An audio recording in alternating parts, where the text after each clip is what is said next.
Friends, welcome to my YouTube channel. दोस्तों, आज की इस वीडियो में मैं आपको कक्षा 12 के केमिस्ट्री का फर्स्ट चैप्टर ठोस अवस्था के कुछ टॉपिक्स कराने वाला हूं। तो दोस्तों, इस चैप्टर में आपको केवल ठोस के बारे में पढ़ना है। तो दोस्तों, सबसे पहले आपको जानना होगा कि ठोस क्या होते हैं। तो दोस्तों, ठोस पदार्थ की वह अवस्था होती है जिसमें वे पदार्थ जिसका आकार तथा आयतन निश्चित होता है ठोस कहलाते हैं। दोस्तों, इसमें लिखना होगा वे पदार्थ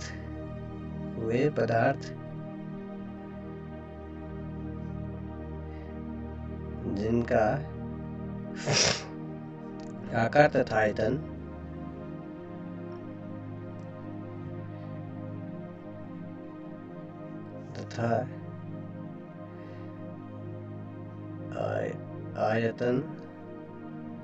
निश्चित होता है।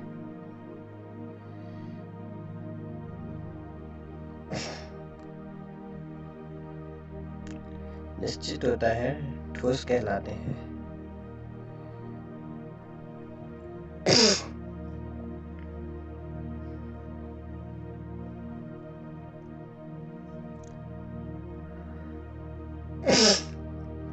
तो दोस्तों, इसके कुछ उदाहरण देता हूँ। दोस्तों, इसके उदाहरण हो गए लोहा, तांबा, पीतल, नमक। तो दोस्तों, मतलब वे पदार्थ जिनका आकार तथा आयतन निश्चित होता है। इसका मतलब यह दोस्तों कि जैसे हमारे पास एक पेन है, कोई भी चीज, तो इसका आकार और आयतन निश्चित है कि मतलब इस पेन को हम दुनिया में किसी भी जगह रख दें तो ये इतनी जगह गिरेगा जितनी कि यहाँ गिर रहा है, तथा आकार भी इसका इतना ही रहेगा जैसे हमें दिख रहा है। दोस्तों, इसका आकार और आयतन निश्चित हो गया। तो दोस्तों, ठोसों को हम दो भागों में बांटते हैं, क्रिस्टलीय ठोस और अक्रिस्टलीय ठोस। दोस्तों, अब है ठोसों का वर्गीकरण।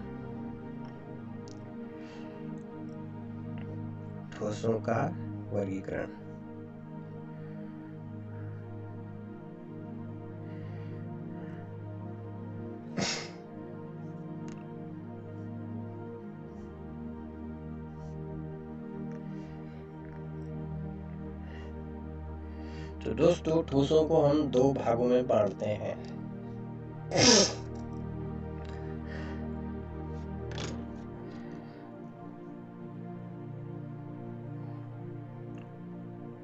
ठोसों को दो भागों में बांटा गया है।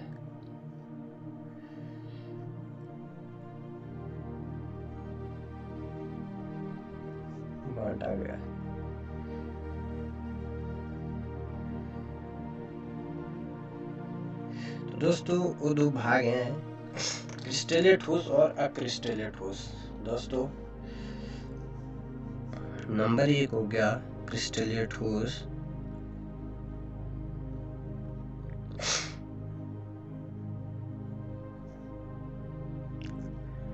और क्रिस्टलीय ठोस, और नंबर 2 पे हो गया दोस्तों अक्रिस्टलीय ठोस।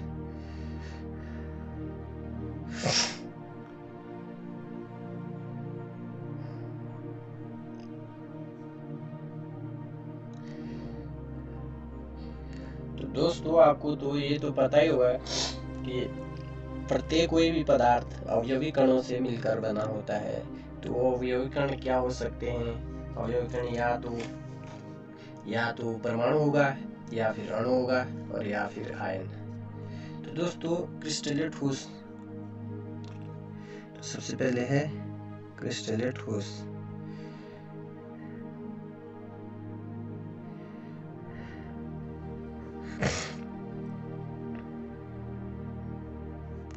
तो दोस्तों, क्रिस्टलीय ठोस वे ठोस होते हैं जिनके अवयवी कण निश्चित क्रम में व्यवस्थित होते हैं। मतलब आपको यहाँ पे समझा देता हूँ दोस्तों। क्रिस्टलीय और अक्रिस्टलीय ठोस, जो क्रिस्टलीय होते हैं दोस्तों, क्रिस्टलीय ठोस। तो क्रिस्टलीय ठोसों में क्या होता है दोस्तों? अक्रिस्टलीय ठोस, क्रिस्टलीय ठोस। तो दोस्तों जो क्रिस्टलीय ठोस होते हैं उनके अवयवी कण निश्चित क्रम में, निश्चित क्रम का मतलब जैसे छोटा अणु, बड़ा, छोटा गोला, बड़ा गोला, छोटा गोला, बड़ा गोला, बड़ा गोला, छोटा गोला, बड़ा गोला, छोटा गोला, बड़ा गोला, छोटा गोला, बड़ा, छोटा गोला, बड़ा गोला, छोटा गोला, बड़ा गोला, छोटा गोला, बड़ा गोला। तो दोस्तों इसमें एक निश्चित क्रम है, मतलब पहले तो छोटा है, फिर बड़ा, फिर छोटा, फिर बड़ा, फिर छोटा, फिर बड़ा। मतलब हर जगह एक निश्चित क्रम है कि एक के बाद एक, छोटे के बाद बड़ा, बड़े के बाद छोटा, छोटे के बाद बड़ा, ये होगा दोस्तों। अक्रिस्टलीय में, अक्रिस्टलीय ठोस में मतलब कुछ पता ही नहीं है, कोई कहीं भी हो सकता है, इसका कोई निश्चित क्रम नहीं होता दोस्तों। मतलब कुछ भी, कहीं भी, कुछ भी, कुछ पता ही नहीं है। अंडरस्टैंड? तो दोस्तों यही अंतर है, जो इन अणु होती हैं अवयवी कण, ये निश्चित क्रम में होते हैं क्रिस्टलीय ठोस में, और अक्रिस्टलीय ठोस में निश्चित क्रम में नहीं होते। तो दोस्तों हमें लिखना होगा क्रिस्टलीय ठोस की परिभाषा, वे ठोस जिनके अवयवी कण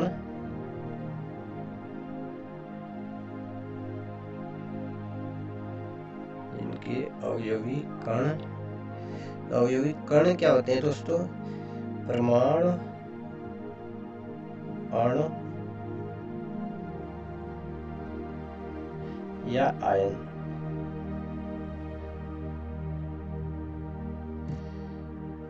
निश्चित क्रम में व्यवस्थित होते हैं।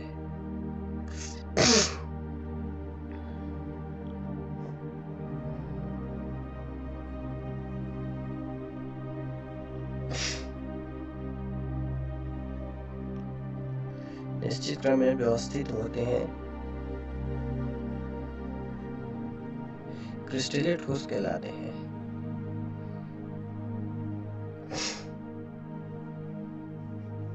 क्रिस्टलीय ठोस कहलाते हैं।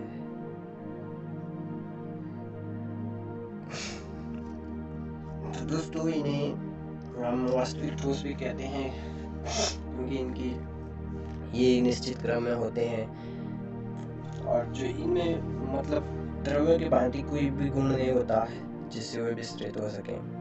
तो दोस्तों इसमें नंबर 2 पे है, तो इसकी कुछ उदाहरण दे देता हूँ। उदाहरण हो गए दोस्तों, जैसे लोहा हो गया,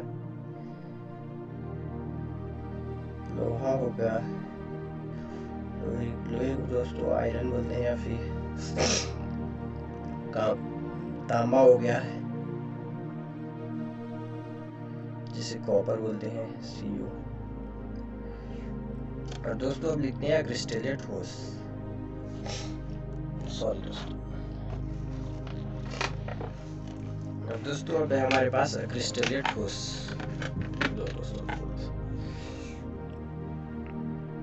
नंबर 2 क्रिस्टलीय ठोस।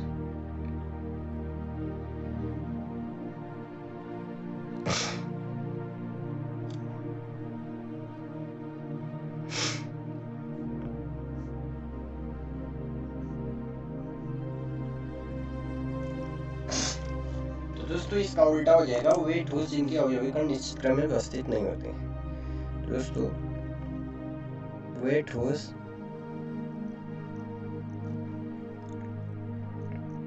जिनके अवयवी कण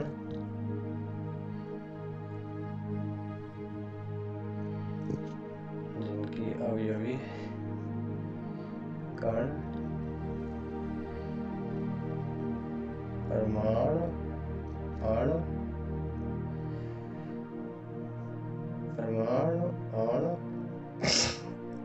या आयन निश्चित क्रम में व्यवस्थित नहीं होते।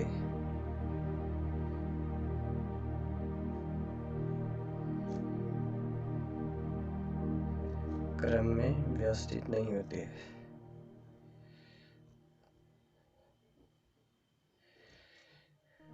नहीं होते होते हैं, क्रिस्टलीय ठोस कहलाते हैं।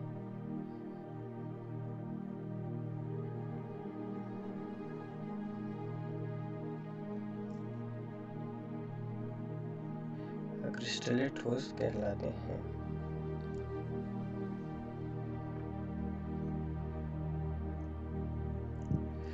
और इसके कुछ उदाहरण हो गए दोस्तों। उदाहरण हो गए दोस्तों, जैसे रबर, कांच,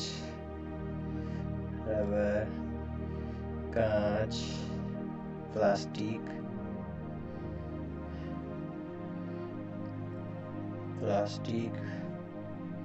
दोस्तों ये क्रिस्टलीय ठोस के कुछ उदाहरण है। दोस्तों अब है हमारे पास क्रिस्टलीय तथा अक्रिस्टलीय ठोसों में अंतर।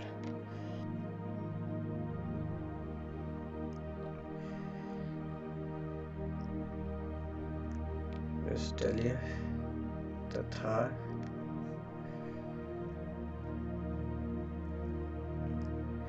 क्रिस्टलीय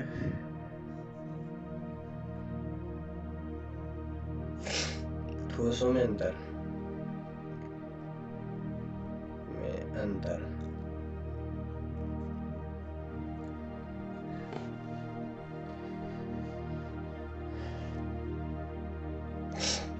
तो दोस्तों हमें इसके लिए दो खाने बनाने होंगे, जैसे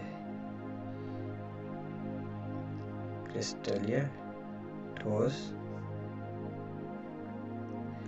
और दूसरी साइड लिखना होगा क्रिस्टलीय ठोस।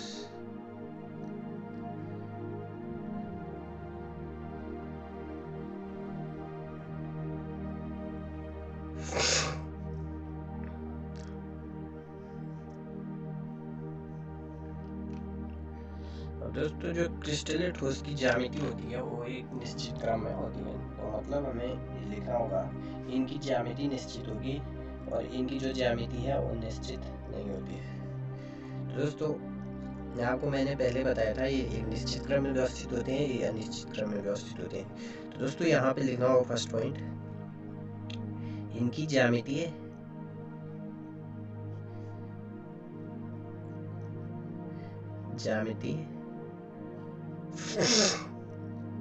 निश्चित होती है।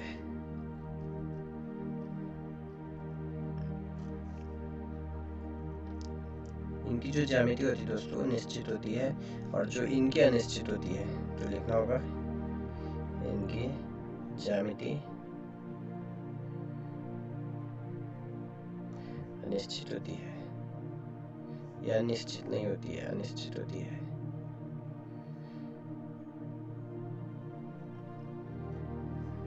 अनिश्चित होती है।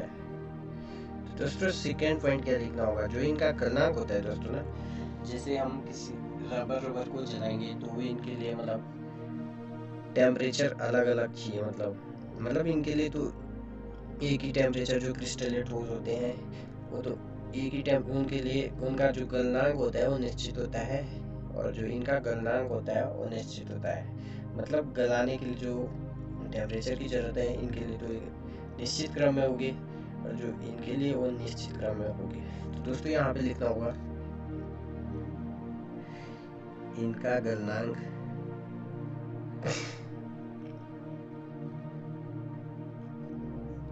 निश्चित होता है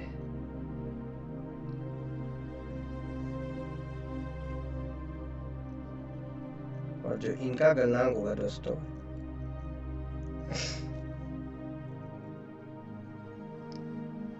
अनिश्चित होता है।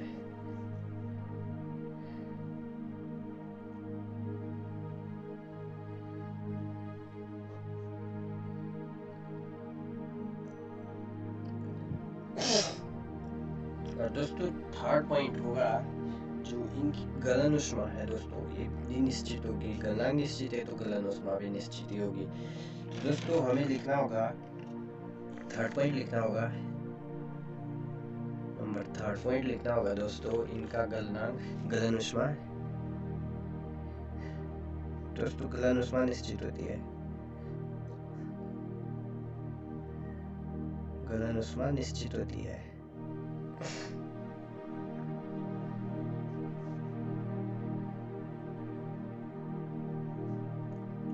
और जो इनमें दोस्तों गलनउज़्मा निश्चित होती है। गलनउज़्मा निश्चित होती है।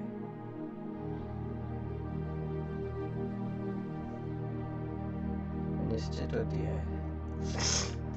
और चौथा पॉइंट है दोस्तों, इन्हें वास्तविक ठोस कहा जाता है। इन्हें वास्तविक ठोस कहा जाता है। इन्हें वास्तविक ठोस कहते हैं। और दोस्तों जो ये होते हैं इन्हें अतिशीतित द्रव कहा जाता है। तो दोस्तों यहाँ पे लिखना होगा इन्हें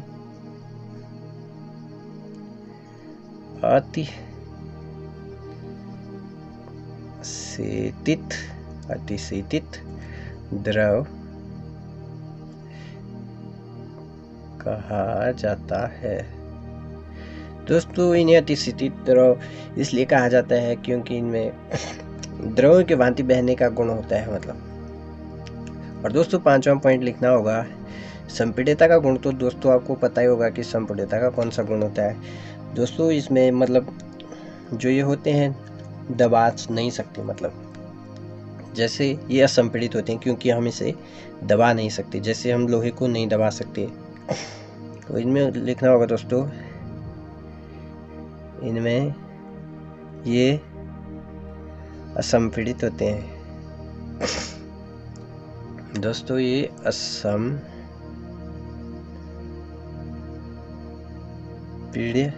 होते हैं।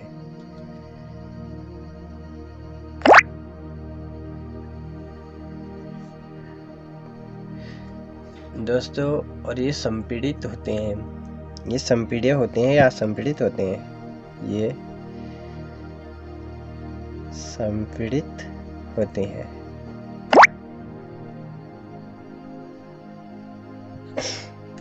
और दोस्तों जो ये होता है इन्हें संपीड़ित द्रव कहते हैं। और जो ये होता है दोस्तों इसमें छठा पॉइंट क्या लिखना होगा आपको, जो इनमें जो मतलब अवयवी कणों की पुनरावृत्ति एक निश्चित क्रम में होती है। इनमें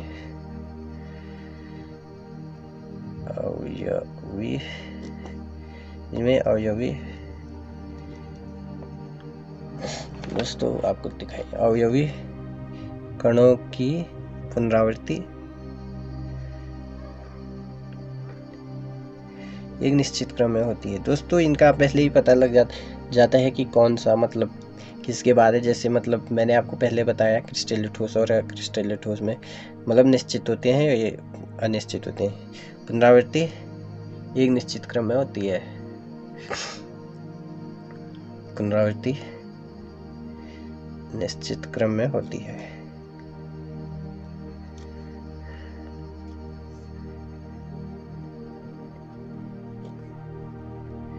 और दोस्तों इनमें अवयवी कणों की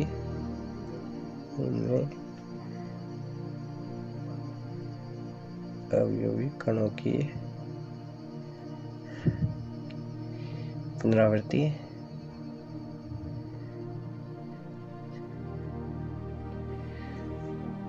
अनिश्चित क्रम में होती है। अनिश्चित क्रम में होती है। तो दोस्तों अब वीडियो बहुत लंबा हो गया है, तो आगे की टॉपिक मैं आपको अगली वीडियो में दूंगा। दोस्तों अगर आपको मेरी वीडियो पसंद आए तो लाइक करें, चैनल को सब्सक्राइब कर दें।